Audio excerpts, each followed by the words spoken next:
BNP chairperson ও সাবেক প্রধানমন্ত্রী খালেদা জিয়ার মৃত্যুতে দেশ জুড়ে নেমেছে শোকের ছায়া। দিনাজপুরের মেয়ে খালেদা জিয়ার মৃত্যুতে শোকের ছায়া নেমে এসেছে জেলা জুড়ে। দলের চেয়ারপারসনকে হারিয়ে শোকাহত দলীয় নেতাকর্মীরা। শোক ছড়িয়ে পড়েছে সাধারণ মানুষের মাঝেও। বেগম খালেদা জিয়ার মৃত্যুর খবর ছড়িয়ে পড়লে সকাল থেকেই জেলার বিভিন্ন উপজেলা ইউনিয়ন থেকে নেতাকর্মীরা গণেশতলা বিএনপির জেলা দলীয় কার্যালয়ে আসতে শুরু করেন। প্রিয় নেত্রীকে বিদায় তাদের চোখ অশ্রুসিক্ত। শোকে স্তব্ধ তার নিজ জেলা ফেনী। অভিভাবক হারানোর বেদনায় দুঃখে কাঁদছে সর্বস্তরের মানুষ।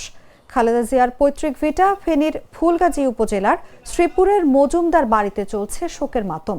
এদিকে গভীর শোক নেমেছে বগুড়াতেও। দলীয় কার্যালয় থেকে শুরু করে অলিগলি, চায়ের দোকান, পুরনো ভোট কেন্দ্র সবখানেই এক ধরনের ভারী আবহ। কোথাও কোনো স্লোগান নেই রাজনৈতিক উত্তেজনা, শুধু স্মৃতিচারণ আর দীর্ঘশ্বাস।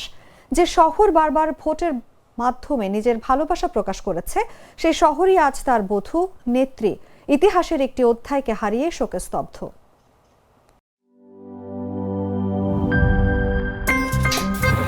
আমার একটা স্মার্ট সিদ্ধান্তে 25% গ্যাসের খরচ কমেছে। ভাবছেন কিভাবে?